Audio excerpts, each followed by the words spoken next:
Fundamentally, the question is whether anyone believes Hamas is a legitimate governing power in Gaza. And clearly, Israel, the region, and the West do not. And I suspect most Palestinians do not. Uh, the second is the practical implications of Hamas being in power in Gaza. Hamas is not some liberation movement over the involving the 1967 occupied territories. Hamas wants to destroy Israel. Despite some talk of amendments to its charter, Hamas is dedicated to forever wars with Israel. After October 7th, Hamas leaders declared they'd do it again and again. None of October 7th wasn't the slightest bit surprising. That is their raison d'etre. And their ultimate goal is an Islamic caliphate, not only over the entire Holy Land, but the region and the world. And their version of jihad is to do it through violence. So nothing good whatsoever in this narrative can come of Hamas being in charge in Gaza. And they would like Hamas replaced by a moderate, pragmatic, practical, if at all possible, secular administration that has as its goal the well being of the Palestinians, not eternal war with Israel. Note that ever since Hamas took over Gaza in 2007, what happened has been exactly what everyone expected, which is that they began to provoke Israel with rockets and causing wars in 2008 9, 2012, 2014, 2021. I mean, it was never ending until their big invasion. That was one of the most savage and diabolical terrorist attacks in the history of humanity, no matter what you think of the occupation of the West Bank and Gaza. And I myself assess that that occupation has to come to an end. But Hamas is not about that. You could argue Fatah and PA are about that. Uh, so therefore, there is pretty significant global consensus, despite the unhappiness and even the disgust with the brutality of Israel's response to October 7th. The actual Israeli goals, which were removing Hamas, disarming Hamas, and gaining the return of the hostages, were widely supported, even by the region, even if public statements be believed by Qatar, their supposed erstwhile supporter. So that's the big picture. There are many complications, of course, but that's the big picture. As for leverage, great question. Because when a person or an organization is suicidal, when they seek death, when they don't fear death, your leverage is diminished. You could argue that many of the Hamas leadership are hypocrites that are happy to fight to the last Palestinian, but are living in luxury in Qatar or elsewhere. And certainly that applies to a degree. But I kind of take them at their word. Many of the leaders currently, still fighting on in Gaza are willing to die, just like the Sinwar brothers were willing to die. So leverage is minimal. I think what's needed is pressure, and we can discuss how that pressure can be created. It's not very easy. Military pressure will lead only to more destruction in Gaza because they use the entire population as human shields. It is remarkable. I'm not sure I can think of another case in history where a so-called government has been so indifferent to the consequences of its actions upon its own people. They clearly are completely indifferent. I don't think you need to be too cynical. You just need to be a little bit knowledgeable to understand it. When Palestinians are killed, Hamas is not sad; it's happy because it's part of the plan. The cult of martyrdom and the notion that Israel should be dragged into such a situation because it's bad for Israel's business. It's great PR for Hamas. It enables Israel to suffer delegitimization all over the world, and that's worth the cost of all these people dying. It's a horrible situation that Hamas has created with a modus operandi, and I can only say that tremendous pressure is needed right now, and also a complete and total cutoff of everything to Hamas, by which I mean everything. What to do with the population in that situation is a heartbreaking and complex question. Hmm. So Dan, you've said Netanyahu doesn't want to go back to war. I mean, what one can understand, the war may be, an answer in the initial days, but it's been over 2 years now, and Mr. Netanyahu and I'm sure many in his country as well, the Knesset, they don't want to go back to what it was a year back, or even 6 months back, for that matter. Yet Israel remains conflicted about letting Hamas survive. Now, how does that contradiction play out politically and emotionally in Israel right now? You put it exactly right. It is a total contradiction. I've called it a cognitive dissonance. They want the war to end, but they also want Hamas gone. And I think anyone who's not a fanatic in the Hamas uh, uh, uh, cast would share that goal. But I think the people of Israel are noticing that the way it's been pursued in the past 2 years has rubbished their reputation all over the world, has created a cataclysmic disaster in Gaza, and hasn't succeeded. So I think they sort of figured that out. And the reason it hasn't succeeded because it really couldn't as long as Hamas held the hostages. That limited Israel's freedom of action. They clearly couldn't just go in there completely unlimited in their freedom of movement because that would have killed the hostages. We now have a different situation where there are no more live hostages in Gaza. And that changes a little bit the calculus about a resumption of the war. If the war resumes, which indeed most people do not want, it looks like maybe the circumstances, the alteration of circumstances, might actually enable them to achieve the goal of eradicating Hamas. My own assessment, based on knowledge of Gaza, been there many times, I know the topography of it and the reality, is that it would still require such a degree of destruction, given the obvious resilience of Hamas and their determination to fight on no matter what happens to the people, that it still is not a great idea. I think smoking them out is a better idea. So I would seek a different strategy. But the basic situation for Netanyahu that you alluded to is this. The guy has a total Louis XIV complex. He thinks he must stay in power. He thinks the future of Israel, if not the civilized world, depends on him staying in power. It's a little comical and also very tragic. So he seems to have been willing to do almost anything to keep his coalition together, and his coalition could have been brought down by far right fanatics who wanted the war to continue up until the ultimate victory and beyond. They dreamed of expelling the population, of resettling Gaza with Jews, and all that nonsense. Now, this is a tiny minority view in Israel, tiny, but the government has a tiny majority, and it could have been brought down by these people. The cynical view that Netanyahu, in one way or another, was at least partly prolonging the war, not just because of the failure to achieve the goals, but also to satisfy his coalition, was not a ridiculous idea. In fact, most people in Israel believe that. By every poll I saw, even about half of Netanyahu's own voters believe that. They just maybe approved of it, maybe didn't, but it was pretty clear that this might be a factor because the guy's obsessed with staying in power. But this is still democracy. Elections have got to be held in less than a year. By all assessments, they'll be held. The government will not be able to pass a budget for internal political reasons to do with contradictions in Netanyahu's coalition.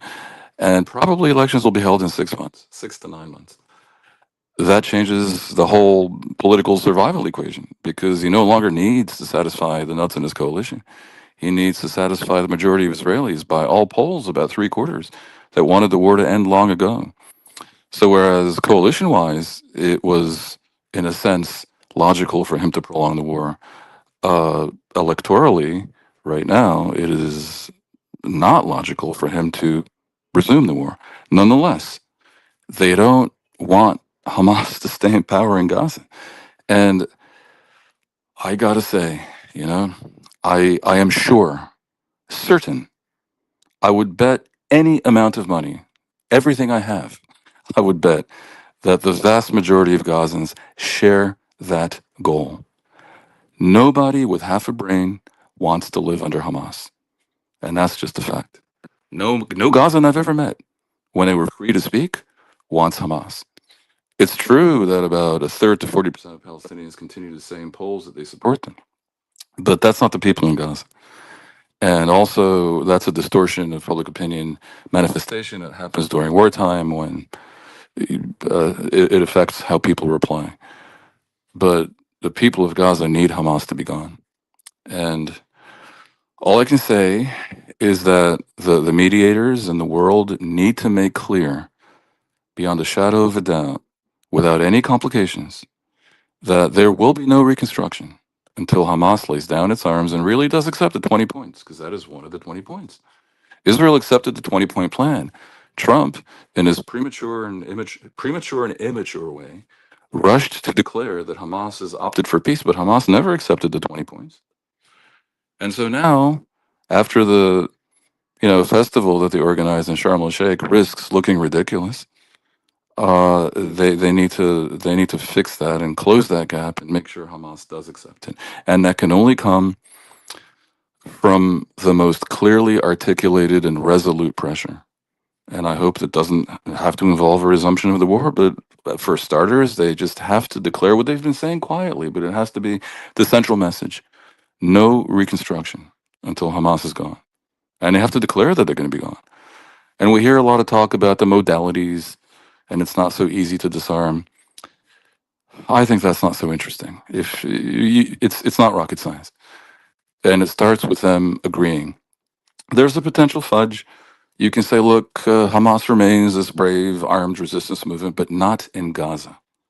In Gaza, they have to disarm. And then a question arises: what if they say no anyway? And that's a Mm. pickle. That's a pickle because you can say That, humanitarian aid goes in, but if no reconstruction goes in, you can't expect the people yeah. to live this way. And then you need a solution for the Uh, people.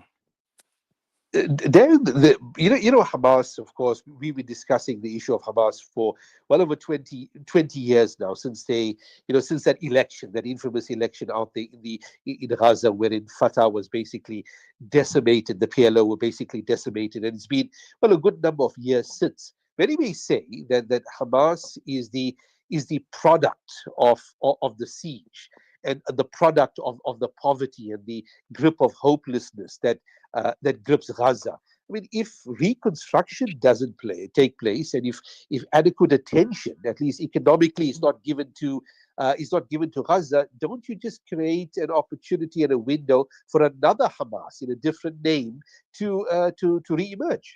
No, Hamas is a very specific thing. It's part of the Muslim Brotherhood's militant wing. It's part of a global jihadist movement that has the goals that I think we all know what they are.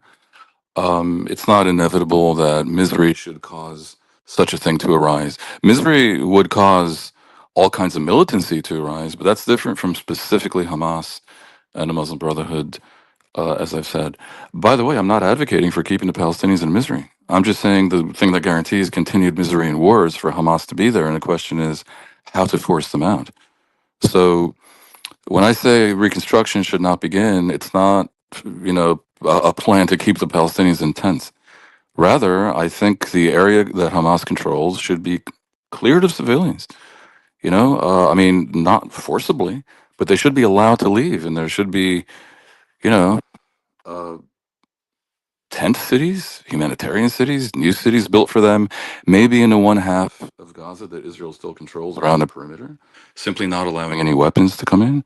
Maybe they should be allowed to go to a tent city in Egypt across the border temporarily until Hamas is eliminated, but this time without the population getting in the way.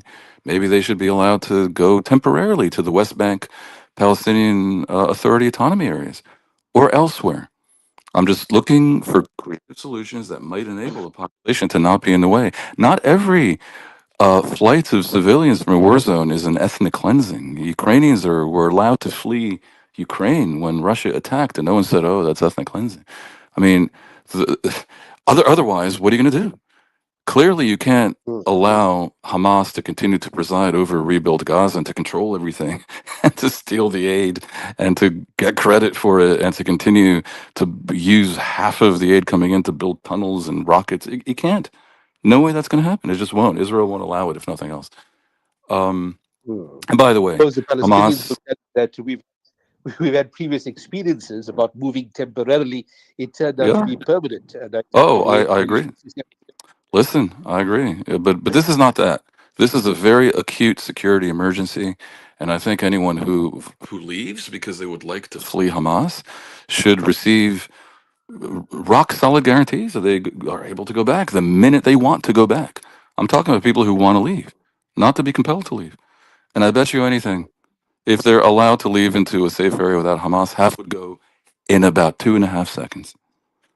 But they have to obviously be understand that they're not being ethnically cleansed, and they can go back if they really want to go back. By the way, it is a falsehood to say that Hamas was elected to rule Gaza. We should just get our facts straight. Mm. Hamas received a plurality, but not a majority, in legislative elections in January 2006. I think they got 40 some percent. And the reason the rest of the votes, which are a majority, did not equal that plurality is because the moderates were split. Now, fine, in some political systems that yields victory, but it is not this massive mandate for Hamas. They got a minority of the vote. And it was for legislative elections, not the executive. And it was for the entire PA areas, not Gaza. So to say that the Palestinians of Gaza elected Hamas to rule them is a falsehood. And today, I don't think Hamas could get 10% in Gaza. Looking at the opinion of the war, the last 2 years that went on in Israel itself. I mean, granted, the opinion of Israeli citizens would be based on the events of October 7th. But as the war or the guns seem to silent, and more images come out of Gaza, and an opportunity for independent press to visit Gaza across the world for that matter, do you see the opinion of Israelis changing in the way the war was actually conducted? It may have been a justified war. We want to end Hamas, we want to free our hostages. But the method and the brutality that was observed, I suppose, in any war, but certainly this one in our time, in the last 2 years, you think Israeli public would hold their government account one day and say, you could have done it better? Uh, I think the answer is yes and no because there's more than one vector to your question. The Israeli public does have an accounting to do with the government that not only, in many people's view, botched the war and created too much damage on the ground for too little gain, but also presided over a colossal intelligence, tactical, strategic failure on October 7th. October 7th, which came after a 9 month Putinization project that this benighted government promoted that caused such a schism in Israel with millions in the streets that all the security people were saying that this projects weakness and invites attack. And Netanyahu refused to meet with him in the months before October 7th because they didn't want to hear that message. So there's a huge accounting to be done, not only over the destruction done in their name in Gaza. Um, that said, however, um, there's real anger in Israel at the Palestinians for continuing to support Hamas to any degree. Basically, they think that shows you're stupid, evil, or crazy. That's what they think. And when they look at the destruction in Gaza, they may regret it. Many regret it. Well, I think most regret it. But there's a strong inclination to blame Hamas and to basically say, look, anybody that's even a little bit rational would have surrendered when you're so overmatched and the damage to your population, which you are purposely putting in harm's way, is so severe. Note, there's all these accusations of genocide, which I believe are false. Because for genocide means you want to create the damage, not that you want Hamas gone and to get back your hostages and they're willing to stop. If that's the situation, it's not a genocide because there's no intent to destroy anyone. But there's a willingness to achieve your goals that is different. Note that the side supposedly so eager to do genocide immediately accepted the 20 points, whereas the side that was representing the supposed victims of genocide is in no hurry whatsoever. Bit of a contradiction, don't you think? I'm pretty sure the Jews of Auschwitz would have accepted any terms, but Hamas is still quibbling, and to this moment, the supposed victims of genocide won't accept the 20-point plan. So yeah, the Israelis see this and they basically say, whatever. I mean, what can we do? It's Hamas's fault. There's another, what I referenced as a vector, which is what really happened in Gaza. You can say the Israelis don't know because their media didn't show them enough and all that kind of stuff. Maybe, fine, okay, but they kind of knew. You know, this is 2025. Everyone can watch CNN and Al Jazeera, so they knew. The bigger picture is what really happened. Because another thing that Israelis are more inclined to think than a lot of the outside world is that everything coming out of Gaza is potentially propaganda and very likely mendacious, that it's a mountain of lies. Now, it's obviously true that the physical destruction in Gaza is huge. That's undeniable, utterly indisputable. But the casualty figures, really? These are coming out of, like, official ministries and hospitals, all of which are controlled by Hamas.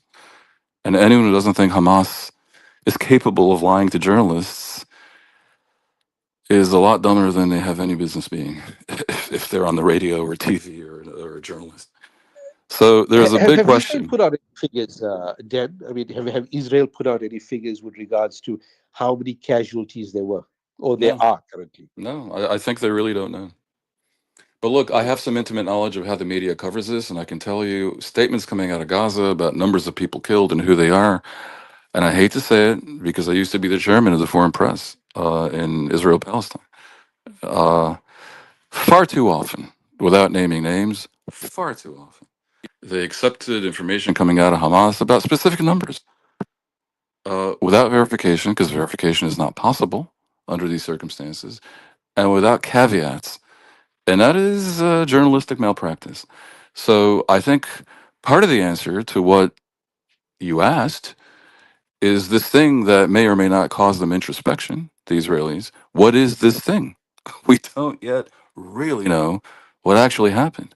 And getting, creating, well, at the end to the war, at the end to the security risk of anyone speaking the truth or even, investigating physically the situation, might enable an actual accounting based on facts. And that creates a new situation. So it may be, for example, that all the claims are true. And 60 plus thousand people died, of whom at least half and probably, and maybe more, are civilians. And maybe even greater than that. Now, I very much doubt the propaganda coming out of some circles that it was a 500,000 or more. That's obviously absurd, and I think they regret making those statements because it makes them look ridiculous. But maybe it was more than 60,000. Who knows? You may have people buried under rubble.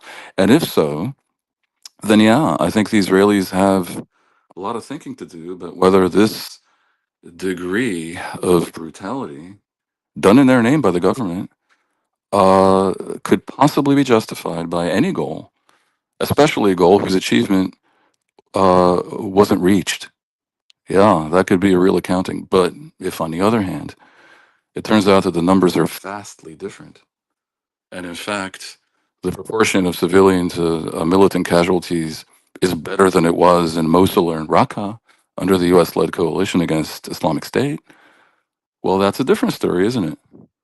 And then Netanyahu will have another point for his reelection campaign. Dan, finally, before we let you go, when is the press going to be allowed into Gaza? I mean, has there been any indications from the government itself that what you guys are ready to go? No? And the Foreign Press Association has been petitioning the Supreme Court. And Israel has been arguing that to let the journalists in freely is a danger to their lives and they're going to be killed and Israel will be blamed. And that argument is highly problematic, but also not illogical. But it ceases to apply when the war is over, or at least if there's a ceasefire. So right now, there's no argument whatsoever. I can tell you that tomorrow there's another hearing at the Supreme Court. I'm quite close to this issue. I have in the past year represented the FPA in various media appearances internationally and locally, and we're all hoping that the Supreme Court will force the government to let the media in. I would argue, out of pragmatic self-interest, they should, because what people think happened there may be wrong. It may be that Israel's case is better. It looks suspicious to me if they keep trying to keep the media out, honestly. And beyond that, it's also a hopeless endeavor because eventually the media will go in. So I can't answer your question, but I can say that something pivotal may occur tomorrow. Mm. Dan Perry, thank you for joining us on Radio Islam International South Africa, and have a good day ahead of you, Perry. Thank you. Thank you. You too. Appreciate it. Dan Perry is with the Associated Press.